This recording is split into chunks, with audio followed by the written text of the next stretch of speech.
সে কুণাল ঘোষ কিছু বলুন না বলুন, ব্রাত্য বসু আজকে কুণাল ঘোষের পাশে দাঁড়ান বা না দাঁড়ান, মন্ত্রিসভার ওপরে একটা কিছু ওই শনির দশা যেরকম বলে সেরকম শনির দশা কিছু একটা ঘুরে বেড়াচ্ছে। কাজী মাসুম আক্তারের কাছে আসার আগে জানিয়ে রাখি যে আজ কি হলো।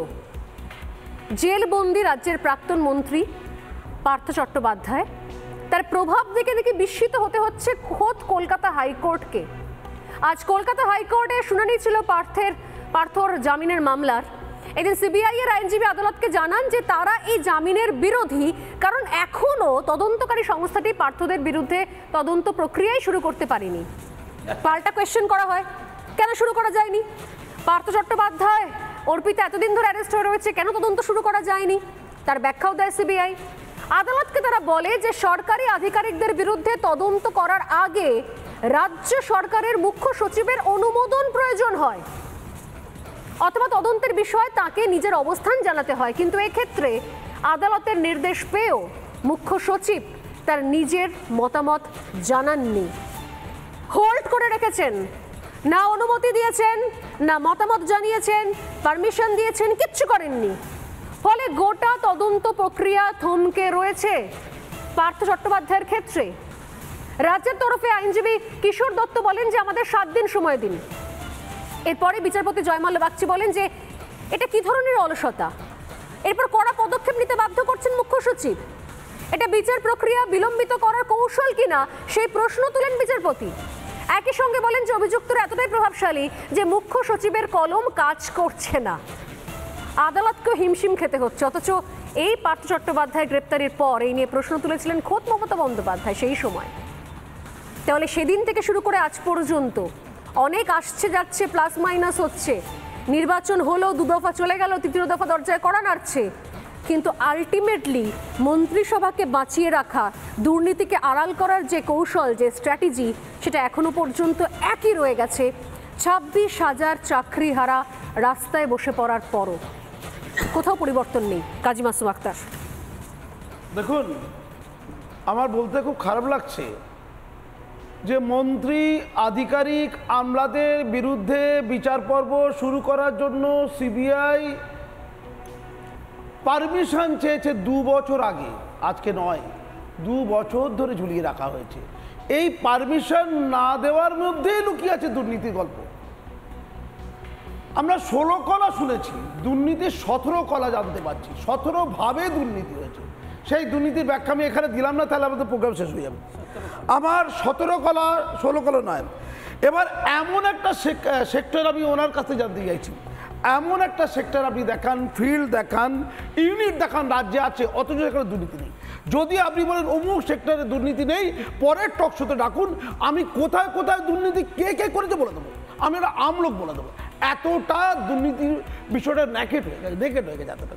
এবার আমি বলি, বাম আমলে 34,880 কোটি টাকা 2011-12 সাল পর্যন্ত ক্যাগ রিপোর্টে বলছে ইউসি জমা দেওয়া হয়নি, সেন্ট্রাল গভর্নমেন্টের টাকা। আর আমার মাননীয় আমলে এই 10 বছর 12 বছরে 1,94,000 কোটি টাকা এটা ইউসি জমা দেওয়া হয়নি। অর্থাৎ এইগুলো ইউসি জমা দেওয়া হয়নি মানে সেন্ট্রাল গভর্নমেন্টে আসা টাকায় কতটা লুটপাট হয়েছে এটা সহজেই অনুমেয়। এবার আমার প্রশ্ন হচ্ছে, আমি শুধু একটা কথা বলবো, আমার খুব দুঃখ লাগে, যন্ত্রণা লাগে, যে মাইনরিটি, যে পিছিয়ে পড়া সংখ্যালঘুদের ভোটের জন্য রাজ্য সরকার লালায়িত, সেন্ট্রাল গভর্নমেন্ট তাদের জন্য যে সকল সুযোগগুলো দিয়েছে, যে সকল প্রজেক্টগুলো দিয়েছে, আমি 2-3টা প্রজেক্টের নাম বলি। এডুকেশনাল এম্পাওয়ারমেন্টের জন্য নয়া সাবেরা, পড়ো পরদেশ নেই উড়ান, নাম শুনেছি কেউ পশ্চিমবঙ্গে? এটা সেন্ট্রাল গভর্নমেন্টের প্রজেক্ট। এগুলো হচ্ছে এডুকেশনাল এম্পাওয়ারমেন্টের জন্য। আমি সেন্ট্রাল গভর্নমেন্ট স্টাইপেন্ড দেয়, আমাকে বলতে দিন, একটা কেন্দ্র প্রজেক্ট এখানে আপনারা কথা বলেন না, একটা কেন্দ্র প্রজেক্ট বলেন না, একদম সব করে দেব, খালি টাকা আপনাকে দেবে। এক সেকেন্ড শেষ করে নিন, কাজী মাসুম আক্তার শেষ করে নিন, কাজী মাসুম আক্তার শেষ করে নিন। না, একটা বিষয় কাজী, একটা বিষয়, মমতা বন্দ্যোপাধ্যায় যে আগাগোড়াই মন্ত্রিসভার পাশে আছে, এই নিয়ে কোনো সন্দেহ রয়েছে কি? সেদিন থেকে শুরু করে আজ পর্যন্ত কোনো সন্দেহ আছে কি? আমি একটা বক্তব্য শোনাবো। যখন এই পার্থ চট্টোপাধ্যায় যখন এত কিছু আলোচনা চলছিল, গোটা রাজ্য বাইরে সমস্ত জায়গাতে আলোচনা হচ্ছিল, এই অপা গপা সপা বারবার নামগুলো চলে আসছিল, সেই সময় তো মমতা বন্দ্যোপাধ্যায় কীভাবে সাপোর্ট করে গেছেন, একটা ছোট্ট বক্তব্য শোনাই প্লিজ, এক এক করে বলবেন, তারপর শুনে নিন। টোটালটাই নাটক, টোটালটাই মিথ্যে। এই যে অভিষেক বললো না 21শে জুলাই হলো 21 তারিখ, আর 22 তারিখ মধ্যরাতে পার্থদার বাড়ি গিয়ে হাজির হলো। তুমি আগেও করতে পারতে, দেখে নেবো আমরা কেসে কি আছে বলে আমি কিছু বলছি না এখন। কখনো তো কিছু শোনা যায়নি, মানে আমি আসছি, অনিন্দ্যবাবু বলছেন আপনি। আমি একটু বলবো, হ্যাঁ শেষ করে নিন আপনি, 10 সেকেন্ড। না আমি যে জায়গাটা শুরু করেছি ওখানটা একটু শেষ করব। অর্থনৈতিক এম্পাওয়ারমেন্ট, আমি সংখ্যালঘুদের কথা বলবো, এটা বলা দরকার, রাজ্য বাজে শুরু। শিখো আর কামাও, প্রজেক্টের নাম উস্তাদ নই মঞ্জিল, এটা অর্থনৈতিক এম্পাওয়ারমেন্টের জন্য সংখ্যালঘুদের সে কেন্দ্রীয় সরকারের দেওয়া প্রজেক্ট, রাজীব বিবে নয়। আমি লিস্ট দিতে পারি, সময় নেই, চিৎকার করেন আপনি ছোট্ট একটা উদাহরণ দিই। আনএডেড মাদ্রাসা 237টা, ভালো করে শুনুন, আনএডেড মাদ্রাসা যেগুলো পশ্চিমবঙ্গ সরকার অনুমোদন দিয়েছে, তাদের জন্য 3টে শিক্ষক সেন্ট্রাল গভর্নমেন্টের প্রজেক্টে যে স্কিম আছে দেওয়া হয়, তাদের বেতন দেওয়া হয়, তাদের ইউসি জমা দেওয়া হয়নি বলে তারা বেতন পাচ্ছে না। ওই ছাত্ররা, মাদ্রাসার ছাত্ররা, আনএডেড মাদ্রাসার ছাত্ররা, তারা মিড ডে মিল পায় না, তারা পোশাক পায় না, তারা জুতো পায় না, তারা কাপড় পায় না। কিন্তু আনফরচুনেটলি এগুলো কোথাও ইশতেহারে লেখা নেই।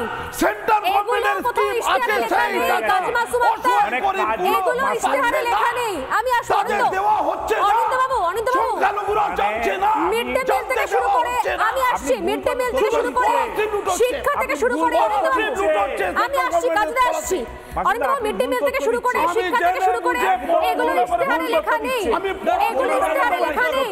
আমি পড়াশোনা করতে টেবিলের টাকা জানে না, বড় বড় কথা। মন্দির করে দেওয়া হয়েছে, সেগুলো লেখা রয়েছে, সেগুলো বলা হয়, সেগুলো বলা হয় মঞ্চ থেকে। টেবিলের টাকা চুরি করতে লজ্জা করে না? কন্যাশ্রী পাচ্ছে কিনা?